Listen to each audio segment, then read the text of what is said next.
Hello guys, welcome to the Diana Falzone Show here on Paltalk.com. Hopefully all of you had a wonderful Thanksgiving for those in the States, and for you outside, I hope that you had just a great long week. Alright, I have my wonderful guest today, Jessica Bolbach, who is a jewelry designer and has a website that I need you guys to check out right now called Bolbach.com. That is B as in boy, O-L, B as in boy again, A-C-H.com. And you can get her accessories, check out her line, and you can order from anywhere in the world, which is really great. As you know, Paltalk visitors and viewers, if you have a mic, you can raise your hand and you can speak directly to Jessica and myself. If you don't, that's fine. You can simply text in your messages to our producer, Gary, good friend of the show, as you know, and he will send the messages to us. So if you have questions about jewelry design or what to get your significant other, or maybe a daughter, sister, mother, this is the time to get your holiday shopping. As you know, Cyber Monday was yesterday, but Cyber Tuesday is here right now. So Jess, tell me about Bolbach.com. How did you decide to do an accessory line? Well, basically it's something that I've always wanted to do. It's kind of been a developing concept, and it sort of just started with one thing and then it led to the next, and then all of a sudden I involved cufflinks and I came up with this whole theory about these cuffs. So basically they're bracelet cuffs. Ooh, see? Like this. You can see this up there. And they're connected with cufflinks. So it's a play off of the French bracelet, or the French cuff, I guess. Oh, and you're wearing them right now. Yeah. Like on a men's shirt with the cufflinks. So it's a way for women to use cufflinks and a way for you to kind of share with your husband the cufflinks, or just open up a whole new market for cufflinks and a new way to wear bracelets as well. So it's really fun because they're all reversible. Oh, so wow. Not only do you get one look, but you also get, you know, two, and then... That is so cool. I love that. Yeah, that just dressed up my shirt in a whole nother snazzy way. Exactly. So how did you even, I mean, cufflinks was kind of a different thing for a girl to think of, because as a female shopper, like, I don't necessarily even know what cufflinks were until I looked at your site. I mean, I've heard of them, but what made you think that this would be wonderful for a woman's market? It's just something that, I mean, I've always thought cufflinks were really cool, and there's really not many shirts with cuffs for women to wear. So I thought it would be a cool way to sort of accessorize your accessories and open up a whole new way to dress up. So not only wear a bracelet or a necklace, but also wear cufflinks to go along with it. It's like wearing earrings or something like that. And especially with the recession, I feel like everyone is looking at new ways to kind of make an old outfit new. Oh, totally. And Yeah. you can just take a cufflink and make something totally different, dress it up, dress it down. You could even bring that, I'm getting all these ideas now that you mentioned it. I'm like, you could even bring these to work with you if you have like a holiday party, and you could bring these like for your 9-to-5 job and then spice it up a little bit before you go to the cocktail hour. Definitely. That's actually something that I like to tell people. It's a great way. You don't need to bring a new pair of shoes or bring a more dressy, you know, blouse or pants or something if you're going out for drinks afterwards or something like that. All you need to do really is either reverse your cuff or put on a more fancy cufflink. So all the cuffs come with a standard cuff like the one that I'm wearing, which is basically just kind of a simple beaded one that's a little bit, it's really pretty, not as flashy. And then you can buy different ones that are a little bit more exciting, so they're dangly and kind of adds on to it to make it entirely different. Oh, wow. Yeah. I have a quick question. So how did you actually design these? Like, do you make them by hand? Yeah, I work with a Wow. small manufacturer who helps us make them, and they're all sized for 3 different wrist size, so you can have, if you have a really small wrist or a medium wrist or a larger wrist, or if you're wearing something thicker underneath, they're not, it's sort of sized so you can wear it with anything. Let me see a couple more of these, because one thing that's always been difficult for me with bracelets or really anything, I love this one. I'm like, pink! Everyone loves the pink one. It was unexpected for me. I didn't think everyone would love that one. I love this one. I was going to say, I have very small wrists, and I feel like one of the hardest things for me is finding things that fit. Oh, really? Yeah, and bracelets, anything like this, I just ridiculously small wrists but large hands. You go figure. I don't know. We have our first caller, Cassandra, in the UK. Welcome, Cassandra. Hi, Diana, and hi to your guest.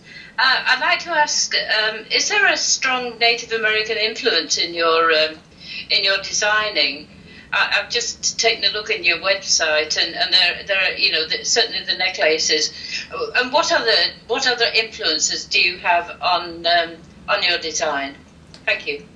Well, basically for me, a lot of the influence is bringing nature into something that's not so, I guess, traditionally thought as something natural. So it's combining unexpected elements from nature and creating something a little bit more unique, yet classic, but also a little edgy at the same time. So it's a combination of everything.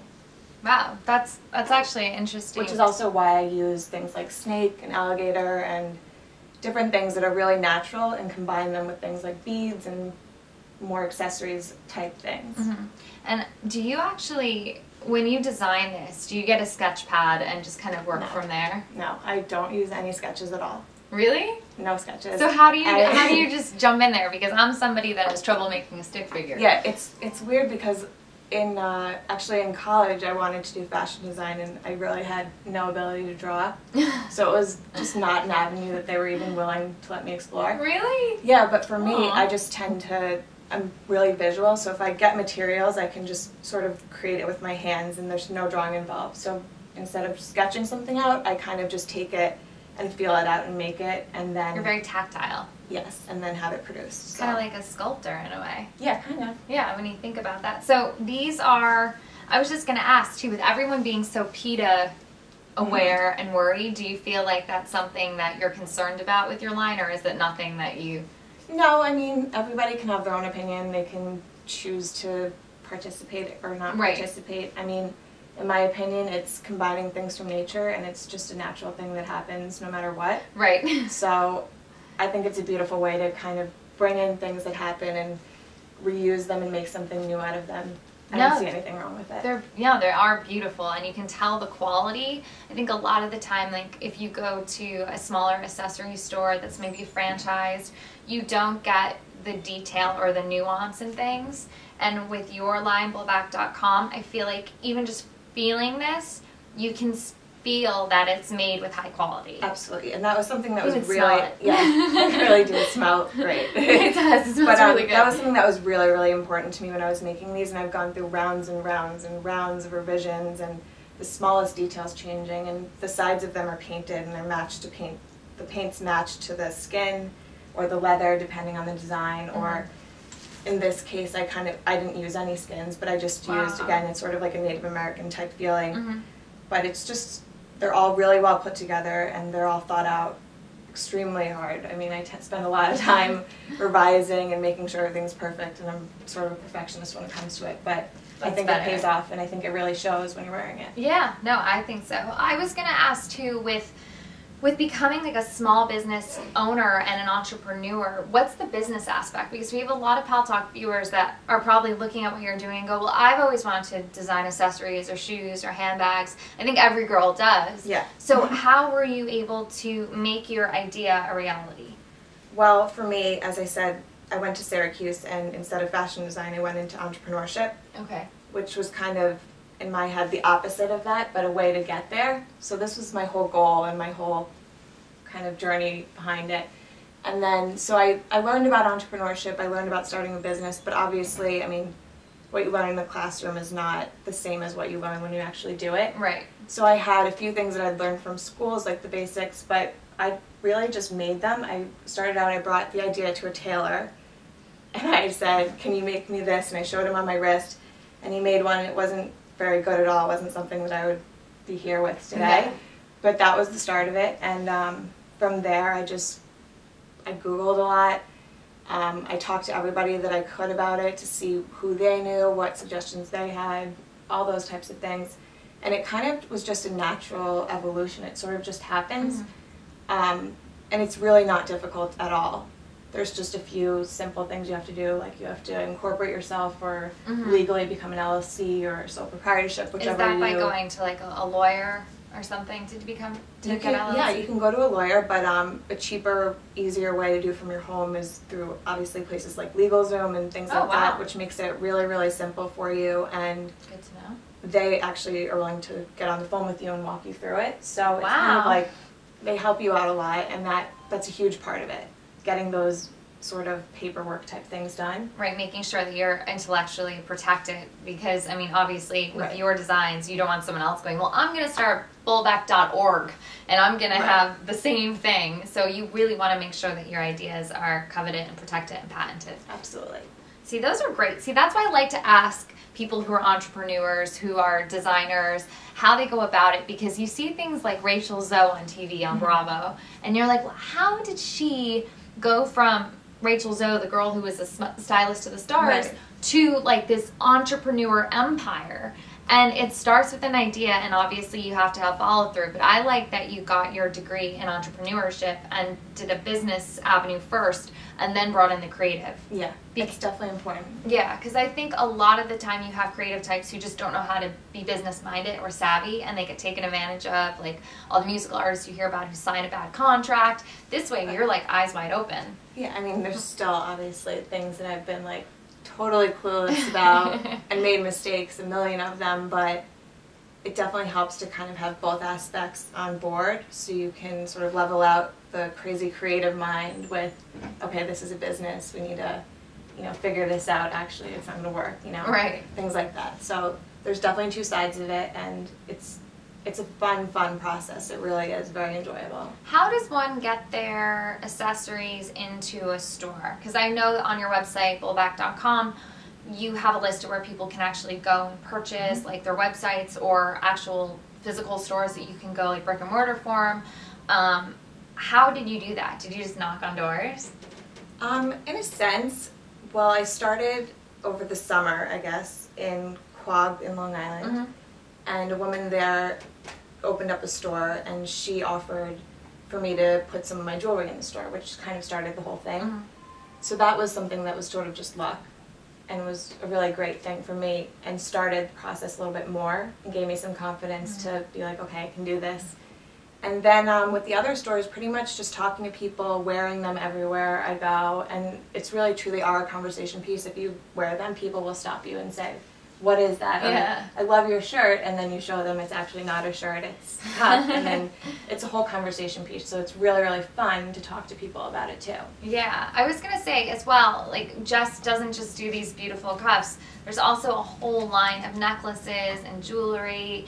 Do you have a favorite that you like to design more? The cuffs, for sure. Really? Yeah, 100%. I mean, I'm obsessed with them. I think that they're amazing, and really, I don't have to buy outfits really anymore. I can just wear a plain shirt. No, this That's is like old. very chic. And then this totally changes it. Yeah. So it prevents you from spending all that money on new trends and everything that you... Yeah, these because are- you're wearing the new trend. Yeah, they kind of update with you. Exactly. We have Cubby in Newfoundland. Hey, Cubby. Hey Diana, how are you? It's good to see you. Good to see you too. And by the way, your show rocks. Aw, thank you. And I was saying your guest, she looks a lot like Goldie Hawn's daughter, Kate Hudson? Kate Hudson. Yeah, I Yes. could see that. Oh yeah, for sure. And my question is, who is your biggest inspiration for your creations? Oops, sorry.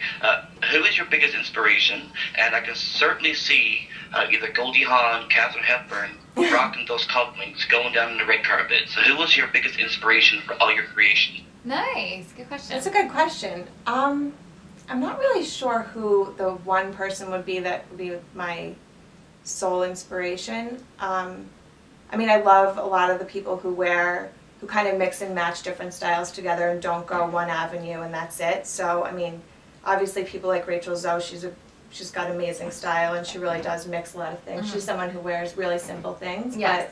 but adds an accessory to it. So I think that that's really inspiring and kind of something to keep in mind because it shows you that other people actually sort of do see that way as well. I don't know, I think she's a good person to say has been inspiring for me in terms of that, and also because she has started her own line, which is something cool to see her extending herself into that as well. Not only her main work, but she's also sort of made a bigger empire for herself, which I think is really, really amazing. This also is, I mean, when I saw it, I know a little bit about your background, but I kind of thought it was like an homage to your dad in a way too. Absolutely, yeah. Because of the last name and you making it all part of the website. That actually definitely is something that I guess I don't realize that it is because it just sort of was subconscious, but that's totally something, making the name that and that's very important to me. So I feel like that would make him happy. I'm sure it is. That I've created something that's his name. I'm sure. Oh yes, I'm sure most fathers love anything in their namesake. Yeah, we'll still make him famous now. That works. For those of you joining us, we're joined with Jessica Bolbach of Bolbach.com, which has wonderful accessories that you can go out and purchase right now on Bolbach.com for your significant other, your friends, whoever you want. They're moderately priced, especially in this recession. They can be dressed up, dressed down with any kind of outfit, so it's something that you should definitely look into. In terms of celebrities, how does one go after getting a celebrity to wear their clothes? Because I feel like that's such a big part of getting in the, gossip rags or the glossies or whatever. Do you think that's the next step for you, or have you already done that? It's definitely something that's in the works and something that I'm definitely trying to pursue. I think that a lot of it is kind of trial and error and sort of just getting the name out there, getting people to know about it, getting people to talk about it, increasing the buzz, and hopefully somebody will see it and establish the connection to it that I have established with it, and that I hope that everybody will, because it's such a great thing to own. And then hopefully somebody will want to wear it, So that's sort of where I'm going with it right now, and working with whoever I can, talking to whoever I can, which is a really huge aspect of the whole thing. Just not being shy to ask questions. It's very important. Yeah, I think you have to be like a walking business card, like you said, wearing the merchandise. Which is kind of hard because you don't want to, be full of yourself or something, or always talking about your stuff, but when it's something like this, it's not really like that, You're just kind of sharing the excitement with everybody, and it's something that is sort of contagious when you start talking about it. I mean, you saw them and you're like, I love it. We could do this, we could do this. I want to show more. But it's actually cool because what you can also do with them is you can wear them as booty cuffs, we're calling it. Ooh, like on your boots? Yeah, on your boots. Oh, show me. Yeah, we can do it on yours because you have black boots on, so this would go. So basically you can just put any sort of string or shoelace or anything in with it, and actually the cuffs come with a little string type shoelace that you can wear with it. So you just thread it through the back, and then you can just... Oh, you actually put it around. Put it over. Ooh. And tie it like a shoelace, kind of. Do I say how cute that is? Guys are like, I don't know I'm supposed to do that, but there are some foot fetishists out there, I know. So so it totally changes your boot, and now you have a stingray boot, which is so cool compared to that. Or with the mink ones, or you can take just a plain black, booty that's very simple, and maybe put it around the ankle, or you can even put it around like your bare foot like this. Oh, that's really pretty. Like a cuter. And that's très sexy boot. That is very cute. I love, so there's a lot you can do with them. Could you even, with these cuffs too, like with these little designs that you have, these accessories, you can just add them to sleeves if you wanted to and not necessarily go the cuff route. Yeah, definitely. Right? Like a little bit. And are they unisex? Because I know you have like a man, like you say that they're for men too. Yeah, so all the cufflinks theoretically are unisex. Obviously some have a little bit more masculinity to them than others. Like I don't think many men would want to wear this one. If you see the new MAC ads, they're showing men with glitter all over. So it's totally your preference and your style, but something more like this that's nice. Has a really masculine feel to it, and it goes both ways. And it's also a great way for you to buy something for yourself that you can share with your husband or your boyfriend or whoever else you're... Does your boyfriend wear them? He wears the cufflinks, yeah. That's what I was going to say, because I've been thinking about what do I get my boyfriend for Christmas, because he's asking me for like a, maybe I shouldn't say this, but he's asking me for like a chessboard and all these things, and I'm like, yeah, that's, I want to give him those things, but in addition, I want to surprise him with something, and now maybe I can do the cufflinks. Definitely, and and they'll have them forever, and they'll always think of you when they wear them. Exactly, and another thing that we do. Bolbach.com, B-O-L, B like boy, ACH.com. This is the perfect time to go shopping for your loved ones and even for yourself. If you're a guy, you can buy the cufflinks. They'll snazz up any outfit and probably be a conversation piece for the girls when you're going to those holiday parties. And for women, you know that you just love jewelry, so it's all there for you. Just thank you so much for joining us today. You're welcome. Thank you. I love them. I'm definitely going to get some for my boyfriend. All right, guys, we'll see you next week. Have a wonderful week. We'll talk to you soon here on Paltalk.com.